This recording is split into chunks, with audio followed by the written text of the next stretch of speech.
Bon, rebonsoir à tous, bienvenue toujours sur la chaîne de l'Hexamone Crypto. Je vous fais un point encore en urgence pour savoir ce que fait le Bitcoin parce que là, il nous a fait vraiment quelque chose de très dangereux mais très intéressant aussi en même temps.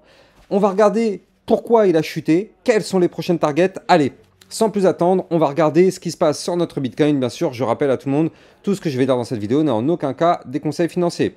Donc là, tu le vois, à peine le Bitcoin repasse dans le rouge, on a des cryptos qui repassent dans le rouge, l'Ethereum qui suit, voilà, directement, c'est instantané. Dès que le Bitcoin chute, tout chute. Si on regarde un peu toutes les altcoins, on va voir qu'elles font tous à peu près le même pattern. Mais nous, ce qui nous intéresse, c'est notre Bitcoin. Là, en ce moment, il n'y a pas photo, il n'y a que lui qu'il faut regarder. Je t'ai fait une vidéo il y a encore 2 heures de ça pour effectivement dire que le Bitcoin, il était là, il était à 2 doigts de breaker l'ATH.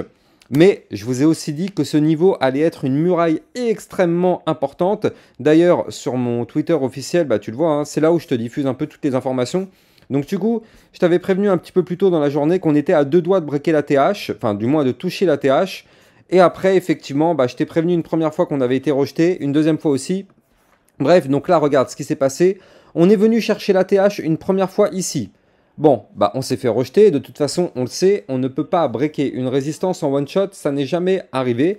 Surtout que là, eh bien c'est une résistance très long terme, et en plus de ça c'est une résistance de la TH en fait. Donc du coup, tout ça pour montrer qu'effectivement, eh bien c'est une très grosse résistance qui forcément entraîne un rejet la première fois qu'on la touche. On est venu la toucher une fois, on a fait un rejet, on est revenu la tester une deuxième fois après, nouveau rejet ici. Et donc, qu'est-ce qui se passe derrière? On entraîne un mouvement baissier parce que forcément, vu qu'on se fait rejeter par la résistance, boum, rejet, boum, qu'est-ce qui se passe? On retourne chercher le support des 67 518. Comme tu peux le voir, il lâche. On retourne chercher le support majeur, ici 66 956. Comme tu peux le voir, il a lâché. Et d'ailleurs, c'est là où c'est très intéressant parce que si je zoome un petit peu, voir ce qui s'est passé, eh bien, regarde ça. On est revenu retester ce support, là tu le vois, on a breaké par le bas, boum, on est revenu retester le support, on n'a pas réussi à le breaker, donc là tu le vois en fait il s'est transformé en résistance à ce moment-là, tant qu'on était au-dessus c'était un support, là on a essayé de repasser au-dessus pour le breaker, l'avoir toujours en support, on n'y arrive pas, donc il se transforme en résistance, on essaye de le breaker à nouveau par le haut, boum, on n'y arrive pas, rejet. On va chercher le support des 65 535. Comme tu peux le voir ici, ça a tenu une première fois. Deuxième fois qu'on revient le chercher, boum, ça pète. Et on continue de chuter pour aller chercher le support qui pour l'instant nous a maintenu. C'est le support des 63 264 dollars. Ici, tu le vois. Il est là, ce support. Donc pour l'instant, comme tu peux le voir, on a un Bitcoin qui depuis l'ATH, et d'ailleurs, il faut le souligner, nous venons de faire un nouveau point haut. On a un Bitcoin qui est venu faire une mèche à 69 317 dollars. C'est le nouveau point haut que nous a fait le Bitcoin. C'est la nouvelle touchette la plus haute jamais atteinte sur le Bitcoin. Donc là, du coup, depuis cette mèche jusqu'à celle qu'on vient de faire là, on a eu quand même en l'espace de quelques heures un rejet, une chute de moins 8,69%. Je ne sais pas si tu te rends compte, c'est colossal. C'est une chute colossale sur le Bitcoin. Parce que là, bien sûr, ici, aux 69 000 dollars, vu que c'est la TH, bah, il y a énormément de traders qui ont placé leurs ordres de vente. Parce que forcément, tous ceux qui sont rentrés à 20 000 dollars, au bout d'un moment, ils vont bien prendre leur profit. Ils ne sont pas là non plus pour regarder et faire joli. Non, au bout d'un moment, le but, c'est de se faire de l'argent. Donc, ceux qui sont rentrés à 20 000 dollars, ils sont actuellement en x3. Bah, qu'est-ce qu'ils font? Ils prennent leur profit. Ils prennent leur profit. Imagine, tu es une baleine. Tu as misé 1 million de dollars. Tu es en x3. Tu as des énormes profits. Au bout d'un moment, tu te dis, bon, je vais quand même peut-être prendre mes profits parce qu'il y a ma petite baraque et mon bateau qui m'attendent. Non? Et bien, c'est ce qui s'est passé dans la tête de certains. Il y en a beaucoup qui ont pris leur profit ici parce qu'ils sont déjà en gros profit par rapport à des positions prises entre 15, 20 et 25K. Donc forcément, voilà. Prise de profit massive, rejet. Mais si moi, je vous mets un très joli Fibonacci, vous allez voir que là, c'est extrêmement pertinent. Eh bien, je mets un Fibonacci de retracement ici, voilà, parfait comme ceci. Et donc, qu'est-ce qu'on voit grâce à ce Fibo? Eh bien, on voit en réalité que là, notre Bitcoin est venu rechercher des niveaux clés, et notamment un niveau compris entre le 0,618 et le niveau 0,786. Alors ça, on le sait, je vous en ai déjà parlé à pas mal de reprises, c'est la zone parfaite pour réaccumuler. 0,618, 0,786, zone de support, parce qu'effectivement, dans toute cette zone-là, quand on a une chute, on revient très souvent dans cette zone-là. C'est une zone de réaccumulation, effectivement, pour du long. Donc là, est-ce qu'on va breaker ce niveau-là? Est-ce qu'on va breaker effectivement le support des 63 264? Et je rappelle que là, on commence à rentrer dans des jolis supports, vu qu'ici, on avait aussi formé une latéralisation, comme tu le vois, cette boîte violette qui est là.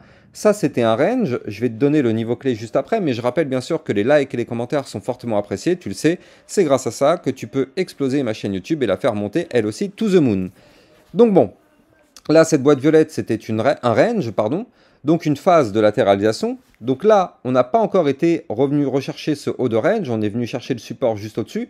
Mais là, dans toute cette zone-là, c'est une grosse zone de support. En plus de ça, vu qu'on est compris dans la zone de rechargement de longue Fibonacci, eh bien effectivement, est-ce qu'on va aller plus bas dans la chute? Je dirais que là, pour l'instant, non. Maintenant, tu le sais, tout est possible. Et surtout, il ne faut pas se voiler la face. Et là, je pense que le Bitcoin est en train de nous faire passer un message. Là, tout le monde est extrêmement bullish, mais on est quand même monté très très fort ces derniers temps. Donc au bout d'un moment, on le sait, du moins ça nous pendait au nez, il y avait forcément un retracement dans l'air. En plus de ça, au niveau du RSI, on était quand même très élevé. Donc là, en réalité, cette petite chute, on savait qu'elle allait arriver, on ne savait juste pas quand, mais c'est vrai que sur la TH, c'était un moment clé, pardon. Mais en tout cas, cette petite chute est parfaitement bénéfique parce qu'elle nous permet de redescendre du côté du RSI. Elle nous permet de sortir aussi pas mal de personnes qui étaient un peu trop exposées avec des leviers quand même très très élevés, qui étaient vraiment hyper euphoriques. Là, c'est une petite leçon pour nous dire que le Bitcoin est toujours là, il est toujours capable de te sortir quand il veut, où il veut. Donc du coup, c'est pour ça que les personnes qui sont extrêmement euphoriques, il y en a plein qui prennent des leviers x30, x50. Ça, j'avoue, j'ai vraiment du mal à comprendre parce que c'est trop. Alors, soit on est un trader vraiment hyper expérimenté, et dans ce cas-là, bon bah pourquoi pas si on a une bonne stratégie, mais quand même, c'est fortement déconseillé. Et là, avec cet effet d'euphorie, il y a beaucoup de traders qui tradent avec des leviers vraiment extrêmement importants, et donc ceux-là, ils se font sortir, bien sûr qu'ils se font sortir. Bah, c'est pour ça que là, du coup, il faut toujours respecter les marchés. En tout cas, pour l'instant, notre Bitcoin est certes en train de nous faire une phase de rejet ici, mais ce qui est bien quand même dans tout ça, c'est que ça nous permettrait de, pourquoi pas, retenter l'aventure avec plus de force. C'est-à-dire que là, si je me mets dans ma vue 4 heures, eh bien regarde, tu le vois ici, on a eu notre rejet. Maintenant, ce qui serait parfait, donc là, rejet, on tombe, on reprend de la force sur cette zone de support, parce que là, je t'ai dit, on est sur une belle zone de support maintenant, donc on s'appuie dessus, on reprend de la force, on remonte, on retourne chercher l'ATH, et là, ça nous fait une sorte de petite anse sur le côté, et en général, ce type de pattern est assez explosif. Donc si jamais on arrive à former ceci, ce serait vraiment très intéressant en tout cas, parce que ça nous permettrait, pourquoi pas, de breaker cette fameuse muraille qu'est l'ATH dans les prochains jours. On croise les doigts, en tout cas pour l'instant, d'accord, les bulls ont essuyé une bataille, ils ont une défaite, ok, on a tenté de péter l'ATH, les bulls ont perdu, les bears ont gagné, pour l'instant, ok, round 1, les bears ils ont gagné. Maintenant, le problème, c'est que là, il y aura très sûrement d'autres tentatives. Vous vous doutez bien que là, tous les bulls, ils vont tout faire de toute façon pour péter cette résistance et aller faire des nouveaux sommets plus hauts. Donc là, au bout d'un moment, bah, soit les bears, ils font cracher vraiment les cours très très fort pour faire peur et sortir un maximum de personnes du train. Et dans ce cas-là, bah, effectivement, on verra bien ce qui se passe par la suite. Soit ça ne marche pas, les bulls arrivent bientôt à faire péter la TH, et là du coup bah, on continuera notre phase haussière. Mais pour l'instant, en tout cas, tu l'as compris, la phase haussière est terminée tant qu'on est malheureusement bloqué par cette résistance. En tout cas, si tu veux trader toute cette volatilité, tu vas trouver en description de ma vidéo mon lien de parrainage Binance qui te permet d'obtenir jusqu'à 10% de réduction sur tes frais de trading. Et n'oublie pas que tous les matins entre 8h et 9h, je te fais une vidéo d'analyse technique concernant le Bitcoin et les altcoins. Donc si ça t'intéresse, n'hésite pas à t'abonner à ma chaîne YouTube. Quant à moi, j'ai plus qu'à te souhaiter une excellente fin de journée. Et puis je te dis à demain matin à 8h pour une prochaine vidéo. Ciao ciao.